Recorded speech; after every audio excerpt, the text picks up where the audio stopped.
नमस्कार. इयत्ता 9वी आपलं प्रकरण क्रमांक 4 जे मॅथ फर्स्टमधलं चालू आहे. मागच्या वेळेस आपण कंपॅरिझन पाहिलं आणि आता पुढचा टॉपिक जो आहे तो रेशोच्या बाबतीत, ते म्हणजेच ऑपरेशन्स ऑन इक्वल रेशोज.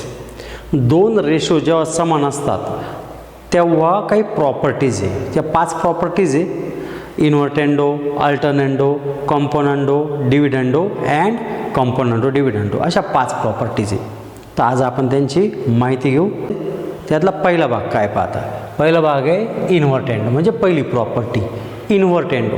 लक्षात ठेवा, या 5ही प्रॉपर्टीज या इक्वल रेशोसाठी आहे. दोन रेशो जेव्हा इक्वल असतात तेव्हाच या प्रॉपर्टी वापरू शकतो आपण.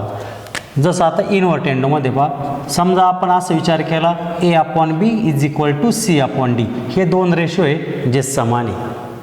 आणि इन्व्हर्टेंडो प्रॉपर्टी जर वापरली याच्यावर बाय इन्व्हर्टेंडो. बाय इन्व्हर्टेंडो म्हणजे थोडक्यात आपण व्यस्त करतो त्यांना. आणि व्यस्त म्हणजे कसं, A/B ऐवजी B/A. आणि जी क्रिया उजव्या बाजूला असेल तीच डाव्या बाजूला, जी डाव्या बाजूला क्रिया केली तीच उजव्या बाजूला. जसं इथं डाव्या बाजूला आपण A/B होता तर काय केलं B/A. तर त्याच पद्धतीने उजव्या बाजूला पण काय होईल मग D/C. तर ह्या प्रॉपर्टीला म्हणतात इन्व्हर्टेंडो. इन्व्हर्स करतात एक प्रकारे. आणि ह्या ज्या प्रॉपर्टीज आहे ह्या वापरल्यामुळं दिलेल्या रेशोमध्ये बदल होत नाही. आपण एक्झाम्पल पण पाहू. For example 3/5 is equal to 6/10. हे दोन रेशो सेम आहे. तिरकस गुणाकार करून पहा, सारखा असेल तर ते दोन्ही रेशो सारखे राहतात, किंवा अतिसंक्षिप्त रूप दिला तरी पण. आणि मी या ठिकाणी बाय इन्व्हर्टेंडो वापरला. बाय इन्व्हर्टेंडो तर काय होईल पहा, 3/5 तो 5/3 आणि तिकडे 6/10 तर काय होईल 10/6. आणि मध्ये इक्वलचं साईन सेम राहील. म्हणजे इन्व्हर्टेंडो प्रॉपर्टी वापरल्यामुळं रेशोमध्ये बदल होत नसतो. इथं 3/5 रेशो आहे, इथं 6/10 आहे, पण याचा अतिसंक्षिप्त 3/5 होईल. म्हणजे दोन्ही रेशो सेम आहे, रेशो सेमच राहतील. इथं पण पहा, इथं 5/3 रेशो आहे, या ठिकाणी पण जर दोन्ही भाग दिला तर काय होईल 5/3च राहील. किंवा क्रॉस मल्टिप्लाय करून पहा, तो पण सारखाच या ठिकाणी. 10×30 6×35, इथं पण तेच 5×30 आणि 10×30. तर याला ह्या प्रॉपर्टीला काय म्हणतात इन्व्हर्टेंडो. तर पहिली प्रॉपर्टी होती इन्व्हर्टेंडो. आता दुसरी प्रॉपर्टी, दुसऱ्या प्रॉपर्टीला म्हणतात अल्टरनेंडो. अल्टरनेंडो. आता अल्टरनेंडोमध्ये काय करतात, नंबर 2 मध्ये महत्त्वाचं का रेशो हाच याच पद्धतीने दोन रेशो समान आहे. A/B is equal to C/D. आणि आता काय वापरायचं आपल्याला अल्टरनेंडो. आता अल्टरनेंडोमध्ये काय करतात, अल्टरनेंडोमध्ये जे मधले पद आहे, कारण जर दोन रेशो समान असेल तर 4 संख्या प्रमाणामध्ये राहतात. हे आपण सुरुवातीला पाहिलेलं आहे. 4 संख्या कोणत्या, तर या ठिकाणी A/B/C/D या 4 संख्या प्रमाणामध्ये असतात. तर ह्या 4 संख्यांपैकी जे मधले पद असतील, मधले कोण आहे B आणि C, तर यांच्या जागा बदलल्या जातात. म्हणजेच एकमेकांना अल्टर करतात ते. म्हणजेच असं होईल A/C is equal to B/D. या पद्धतीने A/C आणि इज इक्वल टू काय झालं मग B/D. म्हणजे B आणि C यांच्या काय झाल्या जागा चेंज झाल्या. किंवा A आणि Dच्या जागा बदलल्या तरी चालतात, पण कोणत्या तरी एकाच जणाच्या बदलायच्या. तर याला म्हणतात काय अल्टरनेंडो.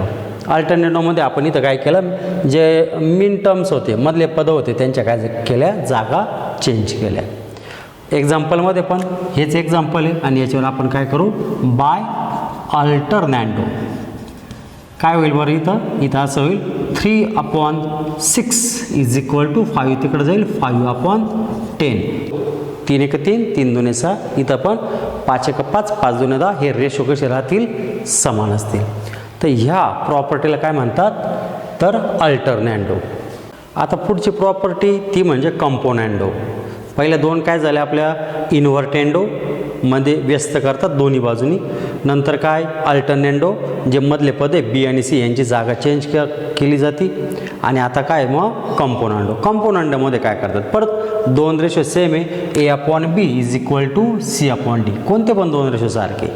आणि कॉम्पोनंडो काय करतात, बाय कॉम्पोनंडो. आता कॉम्पोनंडोमध्ये असं करतात का छेद जो राहतो, म्हणजे A/B तर आहेच, पण जो छेद आहे बी तो अंशामध्ये ॲड केला जातो दोन्ही बाजूला. म्हणजेच या ठिकाणी काय होईल मग C plus D upon D. म्हणजे दोन्ही बाजू अशा झाल्या original ratio A upon B is equal to C upon D आहे. आणि बाय कंपोनंटनी काय तयार झालं ए प्लस बी अपॉन बी. जो छेद आहे तो अंशामध्ये मिळवला is equal to C plus D upon D. जो छेद आहे तो काय केला अंशामध्ये मिळवला.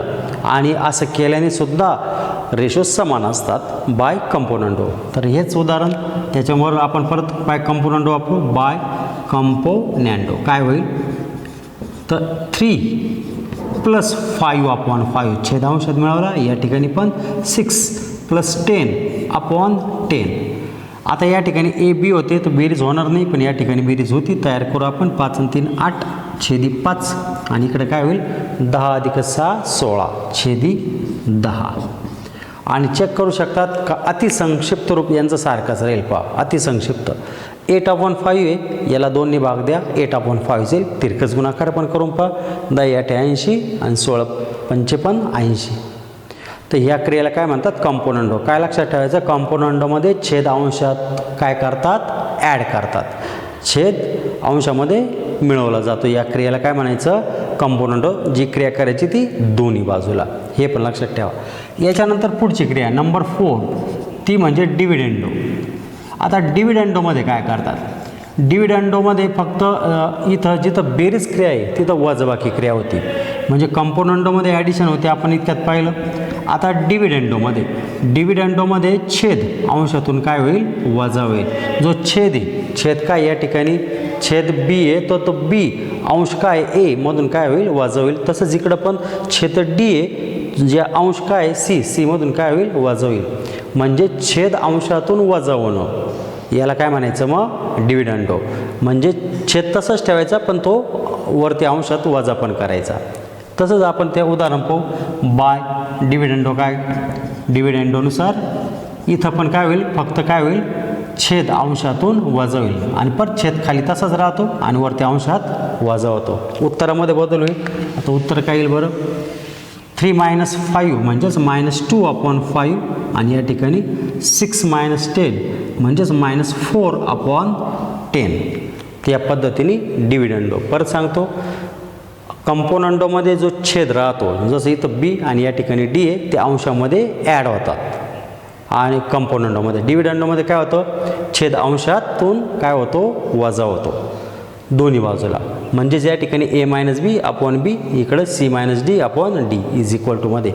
एक्झाम्पलमध्ये पण जर आपल्याला डिव्हिडेंडो वापरायचा असेल जर डिव्हिडेंडो म्हणजे छेद अंशातून वजा म्हणून 5 मायनस केला न्यूमरेटरमधून इकडं 10 मायनस केला 6मधून असं त्याचा अर्थ. आणि जे ॲन्सर आहे ते इथं लिहिलं जाईल. म्हणजेच -2/5 is equal to -4/10. Cross multiply करा किंवा अतिसंक्षिप्त रूप द्या. दोन्ही रेशो कसे आले परत सारखे. आत्तापर्यंत 4 आपण प्रॉपर्टीज पाहिल्या. कोणकोणत्या पहिल्यांदी इन्व्हर्टेंडो काय करतात व्यस्त करतात a/b तर b/a c/d तर d/c या पद्धतीने. नंतर काय केलं आपण अल्टरनेंडो बी आणि सीची जागा बदलली म्हणजे a/b आला आणि पुढं काय होता c/d होता. तर चेंज केल्यामुळे काय झालं a/c is equal to b/d या पद्धतीने तयार झालं. नंतर कंपोनंटोमध्ये छेद अंशामध्ये मिळवला जातो दोन्ही बाजूनी म्हणजेच a + b/b is equal to c + d/d या पद्धतीने.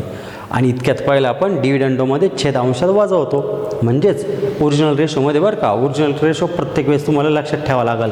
ओरिजिनल रेशो प्रत्येक वेळेस काय आहे a/b is equal to c/d आणि प्रत्येक वेळेस त्याच्यावरच क्रिया करतो आपण हे पण लक्षात ठेवा. आणि मग रेशो काय होईल डिव्हिडेंडनुसार a - b/b is equal to c - d/d. आता 5वी प्रॉपर्टी. आता 5वी टेस्ट आहे ती म्हणजे कंपोनंटो डिव्हिडेंडो.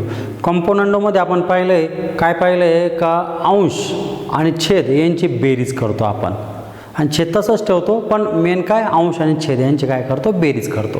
डिव्हिडेंडोमध्ये त्या दोघांची वजाबाकी करतो आणि त्याच क्रिया या ठिकाणी एकत्र करायच्या आहे. ओरिजिनल परत तेच काय a/b is equal to c/d आणि याच्यावर बाय कंपोनंटो डिव्हिडेंडो म्हणजेच बाय cd जर वापरलं तर असं होईल a + b/a - b म्हणजे अंश आणि छेद यांची बेरीज अंशामध्ये आणि वजाबाकी छेदामध्ये, म्हणजे कंपोनंटनुसार वरचं काम आणि डिव्हिडंडनुसार खालचं काम, छेदामधलं काम, हा त्याचा अर्थ. आणि जे उजव्या बाजूला ते डाव्या बाजूला, जे डाव्या बाजूला तेच उजव्या बाजूला. म्हणजे जी क्रिया डाव्या बाजूला केली आपण तीच क्रिया उजव्या बाजूला पण करणं आवश्यक आहे. म्हणजेच C + D upon C - D.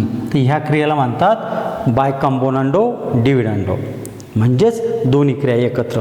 आणि एक उदाहरण पण पाहू आपण. फॉर एक्झाम्पल, परत एकदा एक्झाम्पल, 7/9 = 14/18. आता हे उदाहरण आहे आणि आपण त्याच्यावर बाय CD म्हणजेच बाय कंपोनंडो डिव्हिडंडो वापरलं तर काय होईल?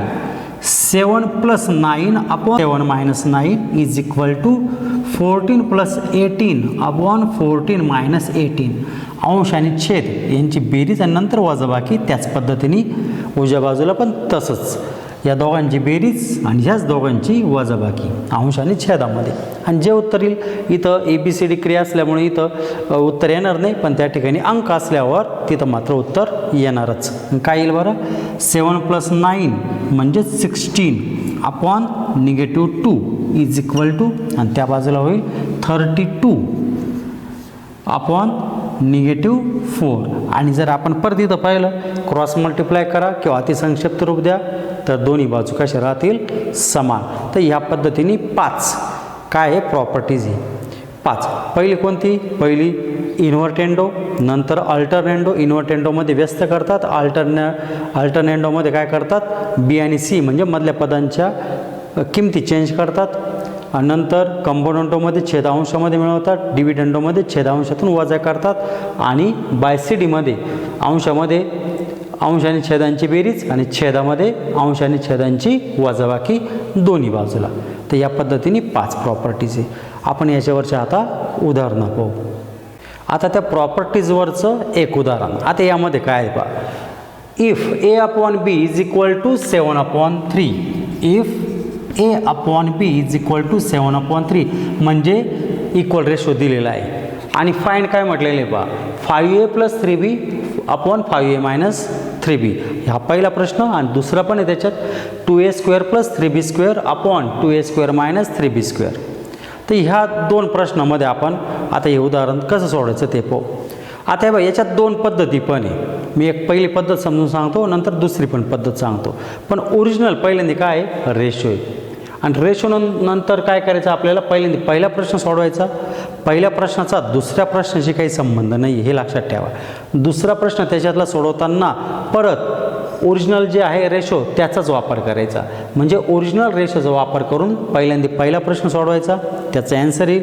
नंतर परत ओरिजिनल जो रेशो आहे त्याच्यावर क्रिया करून दुसरा प्रश्न पण त्याच्यात सोडवायचा आहे. पण म्हणजेच पहिल्याचा दुसऱ्याशी संबंध राहत नाही, जरी एकत्र उदाहरण असलं तरी पण. तर आता काय करायचं बघा. आता एक जी पहिली पद्धत जी नेहमीची पद्धत आहे त्यानुसार मी पहिल्यांदा सांगतो. तर 3 गोष्टी कशा त्या म्हणजे ICP याच्याकडे लक्ष द्यायला पाहिजे. ICP म्हणजे काय? म्हणजे पहिल्यांदा इंडेक्स नंतर कोइफिशियंट आणि नंतर म्हणजे प्रॉपर्टी. तर ह्या 3 गोष्टी इथं महत्त्वाच्या राहतात. जी पहिली मेथड सांगतोय त्याच्यामध्ये ह्या 3 गोष्टी पहिल्यांदा चेक करायच्या राहतात. म्हणजे पहिलं काय? इंडेक्स, दुसरं काय?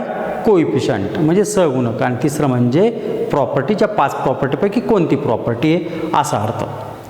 तर इंडेक्स पहिल्यांदा पाहू. आपल्याला ओरिजिनल A/B = 7/3 दिलेलं आहे.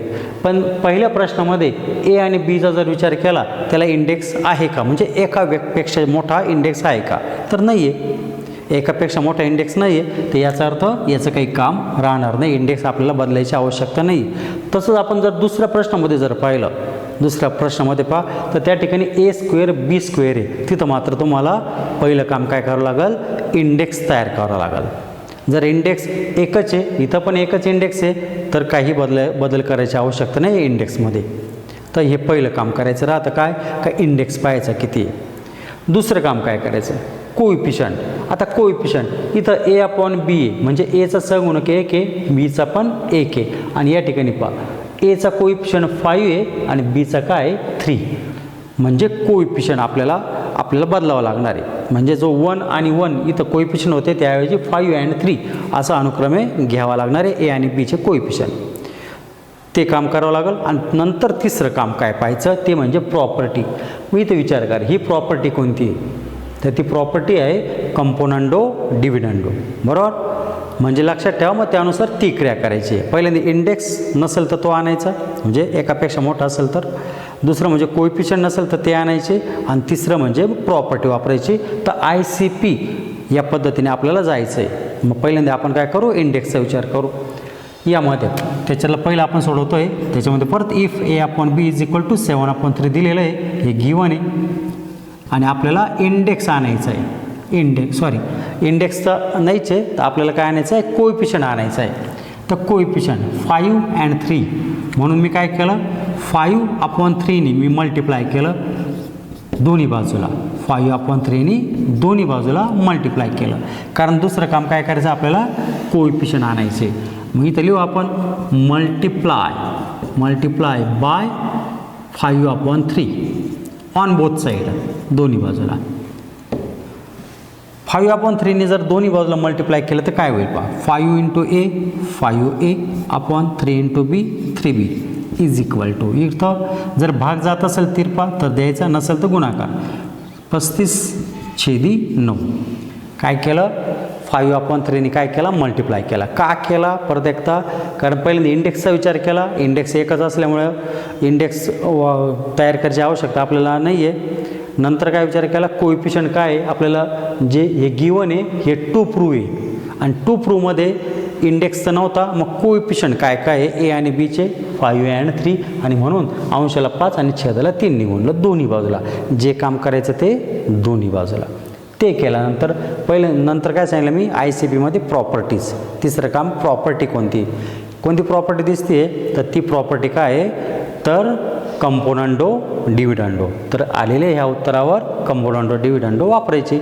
बाय CD काय होईल बरं, 5A + 3B / 5A - 3B = इकडं पण 35 + 9 / 35 - 9 बाय CD.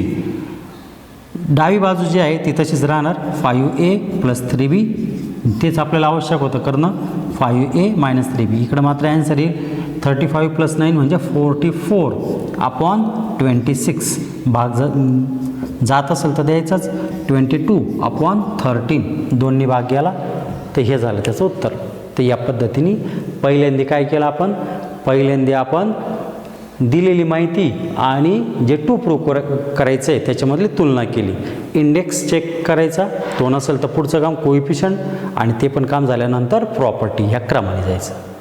ती ही पहिली मेथड आहे. का यामध्ये काय करतात, या पद्धतीने इंडेक्स, कोइफिशियंट आणि प्रॉपर्टी या पद्धतीने जातात. याच्यात दुसरी पण पद्धत सांगतो मी, काय दुसरी पद्धत, ऑर. आता यामध्ये पहा, आपल्याला जे टू प्रूव्ह आहे ते डायरेक्टली तुम्ही टू प्रूव्ह असं आहे, गिवन तर असंच दिलेलं आहे, A/B = 7/3. हे तर गिवनच आहे. आणि जे टू प्रूव्ह आहे काय बरं, 5A + 3B / 5A - 3B हे टू प्रूव्ह आहे. आणि यामध्ये A आणि Bची डायरेक्ट व्हॅल्यू टाकायची. A 7 आणि B 3 ह्या डायरेक्ट व्हॅल्यू टाकायच्या. त्या कशा पहा, ज्या ठिकाणी A त्या ठिकाणी 7 म्हणजे 5 × 7 प्लस Bची किंमत 3 म्हणजे इथं B आहे तिथं 3, छेदामध्ये पण तेच 5 × 7 - 3 × 3 म्हणजेच ॲन्सर असं येईल पुढं 35 + 9 / 35 + 9 आणि नंतर -9. जसं इथं आलं होतं 35 + 9 35 - 9. आणि पुढं काय होईल मग 44/26 आणि भाग दिल्यावर 22/13. तर या पद्धतीने ॲन्सर येईल. ही डायरेक्ट मेथड आहे, ही स्टेप बाय स्टेप, आणि ती डायरेक्ट मेथड.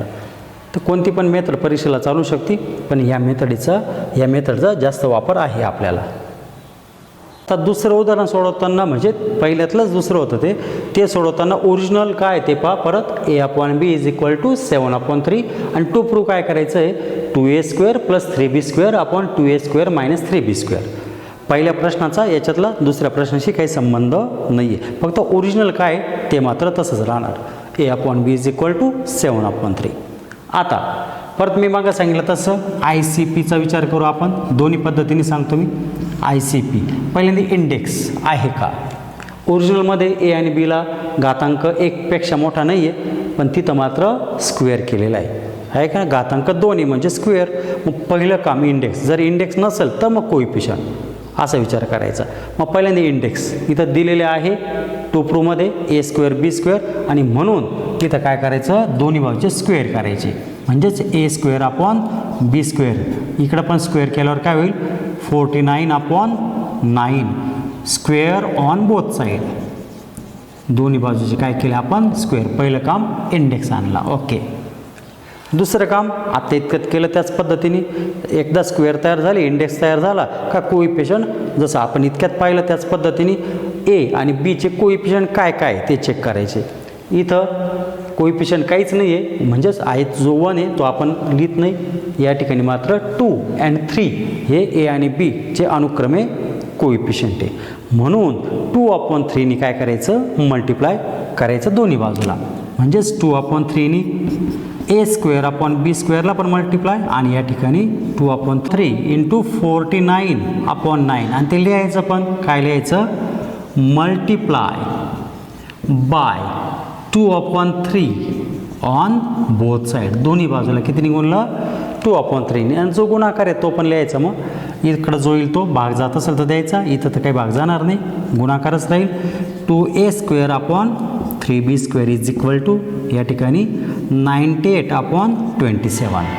भाग जात असेल तर द्यायचा अंश आणि छेदामध्ये.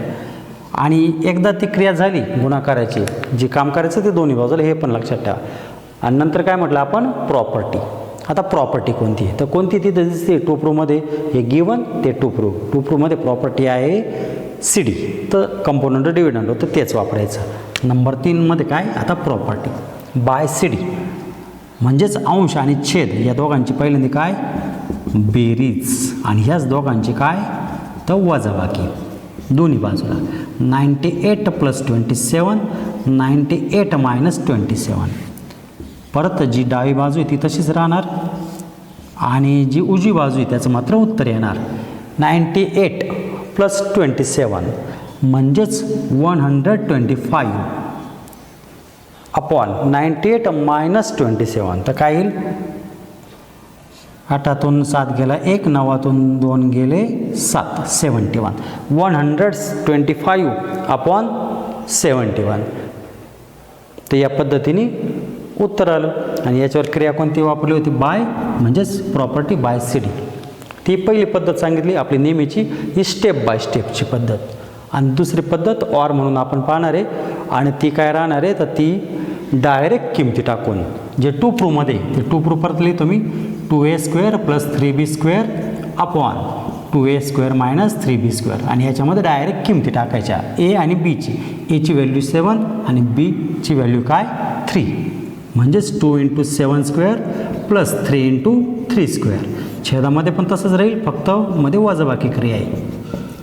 आणि 7चा स्क्वेअर 49 × 2 म्हणजेच 98 प्लस इथं 3चा स्क्वेअर 9 × 3 म्हणजेच 27. छेदामध्ये तसंच राहील, फक्त वजाबाकी. म्हणजे याच पद्धतीने आलं 98 + 27 98 - 27, आणि उत्तर पण त्याच पद्धतीने येईल. मग = 125/71. तर या पद्धतीने काय मी काय सांगितलं, एकदा स्टेप बाय स्टेप आणि एकदा डायरेक्ट. हे पडताळा म्हणून आपण ठीक आहे पाहू शकतो, पण मी असं सुचवतो की याच पद्धतीने उदाहरण तुम्ही सोडवायला पाहिजे स्टेप बाय स्टेप. पहिल्यांदा इंडेक्स ICP जे सांगितलं, पहिले इंडेक्स चेक करायचे, नंतर कोइफिशियंट चेक करायचे, आणि नंतर प्रॉपर्टी वापरायची. जे नसेल ते तयार करायचं. आता पुढचं उदाहरण. आता या उदाहरणामध्ये पहा, आत्तापर्यंत जे आपण 2 उदाहरणं चेक केले, सोडवले, त्याच्यामध्ये ओरिजिनल रेशो A/B = दिलेला होता. आता या उदाहरणामध्ये आपल्याला कंपोनंटो डिव्हिडंडो ही क्रिया दिसते आणि त्याचं उत्तर पण दिसतंय काय आलेलं आहे, आणि विचारलेलं आहे आपल्याला सुद्धा कंपोनंटो डिव्हिडंडोनुसारच विचारलेलं आहे. म्हणजे दिलेलं सुद्धा त्यानुसार आहे आणि विचारलेलं सुद्धा त्यानुसार आहे. काय वेळेस इथं A/B असं पण पहिल्यांदा विचारलं जातं, म्हणजे रेशो विचारला जातो. मग ज्या ठिकाणी प्रॉपर्टी दिलेली हे लक्षात ठेवा. आता पहिल्या वेळेस आपल्याला काय होतं, इक्वल रेशो दिलेला होता आणि प्रॉपर्टी काढायची होती.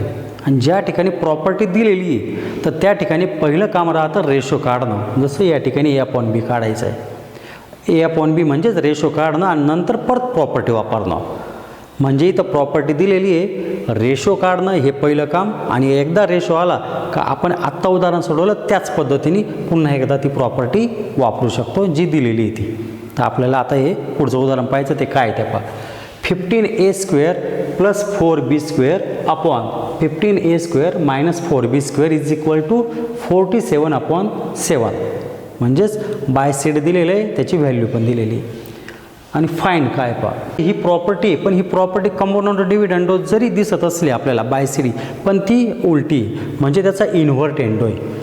जर आपल्याला प्रॉपर्टी तर उलट्या पद्धतीने दिसते, म्हणजे व्यस्त पद्धतीने दिसते, अंश आणि छेदांची जागा बदलेली दिसते, तर याचा अर्थ काय का ती प्रॉपर्टी शेवटी इन्व्हर्ट एंडो होती असा अर्थ होतो. आणि अजून एक या ठिकाणी बी आणि ए यांच्या पण जागा बदलेली, जसं इथं ए सुरुवातीला आणि बी नंतर आहे, म्हणजे थोडक्यात तिथं पण इन्व्हर्ट एंडो आहे. म्हणजे ए आणि बीचा जो रेशो आहे, जो येणार आहे आपला ए आणि बीचा रेशो, त्याला इन्व्हर्ट एंडो करायचं आहे. आपल्याला पहिलं काम काय करायचं आहे, रेशो तर काढायचं आहे, नंतर काय करायचं आहे, त्याला इन्व्हर्ट एंडो करायचं आहे. आणि इन्व्हर्ट एंडोनुसार कंपाऊंड डिव्हिडंडो प्रॉपर्टी वापरायची आहे, आणि ती प्रॉपर्टी वापरली का परत इन्व्हर्ट एंडो करायचं आहे. तर या पद्धतीने हे उदाहरण आता सोडवायचं आहे. पहिल्यांदा आता गिवन. आता गिवन काय पहा, गिवन आपल्याला हे जे दिलेले आहे तेच गिवन आहे. काय दिलेलं आहे, 15a² + 4b² upon 15a² - 4b² is equal to 47/7. हे गिवन आहे. आणि जेव्हा तुम्हाला प्रॉपर्टी दिलेली असती तेव्हा काय करायचं ते आपल्याला पाहायचं आहे. तर जर कंपाऊंड डिव्हिडंड प्रॉपर्टी दिलं असेल तर तीच प्रॉपर्टी त्याच्यावर वापरायची. लक्षात ठेवा, जर प्रॉपर्टी दिलेली आहे तर तीच, म्हणजे जी कंपाऊंड डिव्हिडंड आहे तीच प्रॉपर्टी याच्यावर वापरायची. पण जर तुम्हाला फक्त डिव्हिडंडो दिलेला असेल तर कंपाऊंड वापरावं लागते, आणि जर फक्त कंपाऊंड दिलं असेल तर डिव्हिडंड वापरावं लागेल. लक्षात ठेवा, कंपाऊंड द्यायले तर डिव्हिडंड वापरावं लागेल, आणि डिव्हिडंड द्यायला असेल तर कंपाऊंड वापरावं लागेल. जेव्हा रेशो काढायचा राहतो A/B तेव्हा, आणि प्रॉपर्टी दिलेली असते तेव्हा. आणि जर सीडी दिलेली तर सीडीच वापरायची. जसं इथं सीडी दिलेली याच्यावर पाय सीडीच वापरतो, बाय सीडी. तर काय होईल पहा, सीडीमध्ये काय करतो आपण, अंश आणि छेद यांची बेरीज, आणि छेदामध्ये वजाबाकी, तेच काम करायचं आहे आपल्याला. अंश आणि छेद, आता एवढा मोठा अंश आहे काय, तो 15a² + 4b². हा अंश आहे, हा छेद आहे, त्याच्यामध्ये ॲड करतो 15a² - 4b² अपॉन छेदामध्ये अंश आणि छेद यांची वजाबाकी 15a² + 4b². हा अंश आहे आणि छेद काय तो वजा करायचा आहे, पण वजाबाकी करताना काय करायचं, कंस करणं गरजेचं आहे. 15a² - 4b². कंस करणं का गरजेचं आहे, कारण कंसातील चिन्ह बदलतात वजाबाकीमध्ये, आणि ते उजव्या बाजूला पण 47 + 7 अपॉन 47 - 7 दोन्ही बाजूला क्रिया करायची.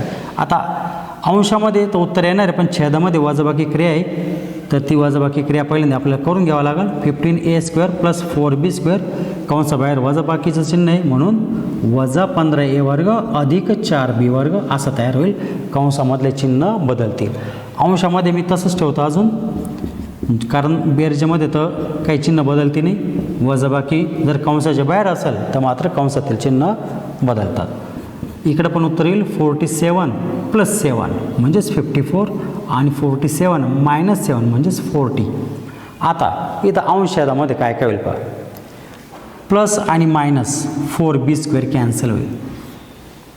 उरलं काय, 15a² 15a² म्हणजे 30a² अपॉन 15a² प्लस हे इथं मायनस हे कट होतील.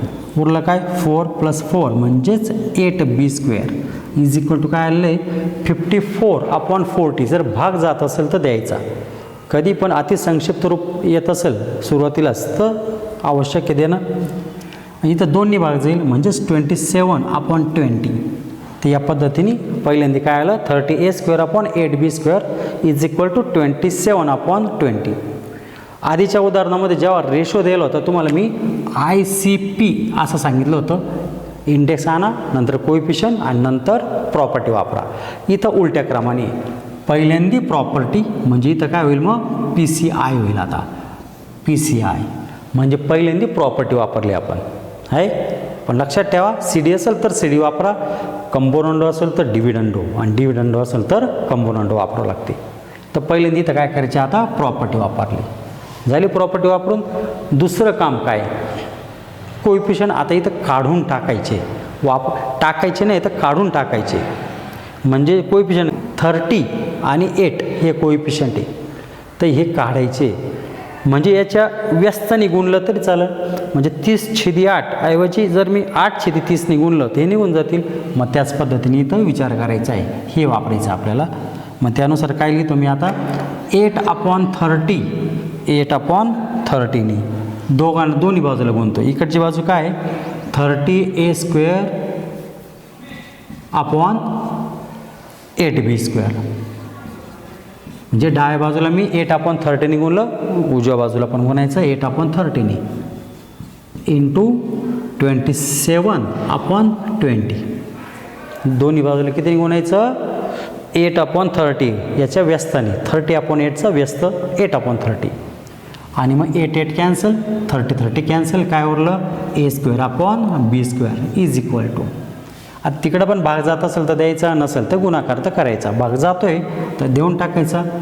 3×10 30 3×9 27. इथं पण भाग जातोय 4×2 8 4×5 20 आणि अजून भाग जातो एकदा 2×1 2×5 10. म्हणजे काय उरलं 9×1 9/25. आणि इथं भाग द्यावाच लागणार आहे, द्यावाच लागणार कारण इथं स्क्वेअर आहे. तुम्हाला पुढं स्क्वेअर रूट काढायचं आहे म्हणून भाग द्यावाच लागणार आहे, लक्षात ठेवा. तर इथं आता PCI नुसार पहिल्यांदा प्रॉपर्टी वापरली, नंतर कोइफिशियंट काढून टाकले आणि नंतर आता इंडेक्स आहे तो पण काढून टाकायचा आहे. आता इंडेक्स किती इथं बा इंडेक्स किती आहे तर 2 आहे. म्हणजे स्क्वेअर आहे. मग त्याचं उलटं काम करायचं आहे ना इथं, कारण आता उलटे काम करू राहिलो आपण याच्यामध्ये. तर स्क्वेअर असेल तर त्याचं स्क्वेअर रूट काढायचं. Square root on both side, दोन्ही बाजूचं स्क्वेअर रूट काढतो मी. इथं राहील a/b स्क्वेअर रूट आणि या ठिकाणी राहील +-3/5 square root on both side. On both side दोन्ही बाजूचं काय केलं स्क्वेअर रूट. म्हणजेच a/b ची किंमत 3/5 पण आहे आणि a/b ची किंमत -3/5 पण येऊ शकते. ते या पद्धतीने a/b आला. म्हणजे कधी पण प्रॉपर्टी द्यायला असेल तर पहिलं उत्तर तुमचं रेशोचंच येणार आहे. आणि एकदा रेशो आलं तर नंतरचे टू प्रूव्ह ते पाहायचं आहे.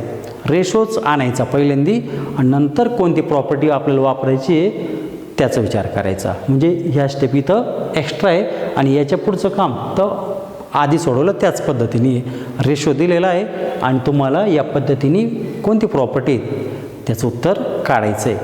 तर आपलं उत्तर a/b आलं आहे म्हणजे रेशोची किंमत आली आहे. आता आपण जे टू प्रूव्ह आहे ते पाहू.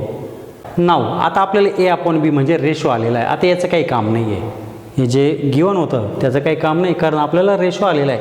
प्लस मायनसमध्ये आपण प्लसचाच विचार करू आणि नंतर मायनसचा विचार करू काय येईल ते. पहिल्यांदा आपण याचा विचार करणार आहे a/b. मग याचा आपण नंतर विचार करणार आहे तर आपण पहिल्यांदा याचाच विचार करणार गिवननुसार a/b इज इक्वल टू 3/5 आणि फाइंड आपल्याला काय आहे फाइंड आपल्याला आता b³ - 2s³ upon b³ + 2a³ आणि मग विचारला तसाच प्रश्न का original ratio a/b is equal to दिलेला आहे आणि आपल्याला ही प्रॉपर्टी तर ही प्रॉपर्टी कोणती.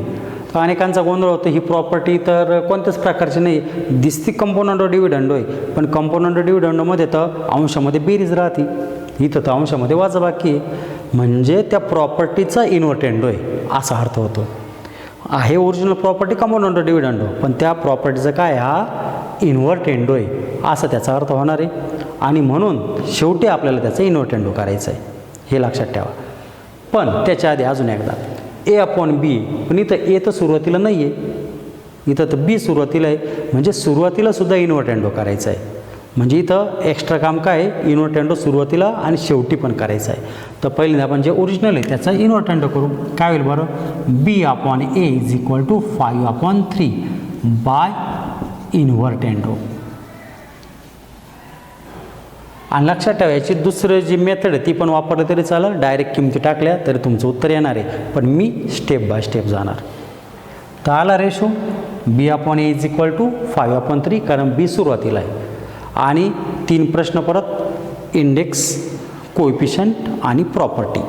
पहिल्यांदा इंडेक्स काय, तर इंडेक्स आहे ICP-नुसार इंडेक्स काय आहे 3 म्हणजे क्यूब, म्हणजेच B³/A³. इकडं पण 5चा क्यूब 125, 3चा cube 27, cube on both side. पहिलं इंडेक्स ओके. नंतर कोएफिशियंट, बीचं कोएफिशियंट तर 1 आहे, इथं पण बीचं कोएफिशियंट 1 आहे, तो बदलायची आवश्यकता नाही आहे.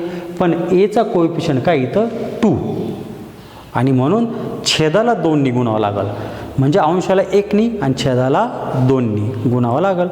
म्हणजेच 1/2नी पहिल्या रेशोला आणि त्याच 1/2नी दुसऱ्या पण रेशोला गुणावं लागेल. Multiply by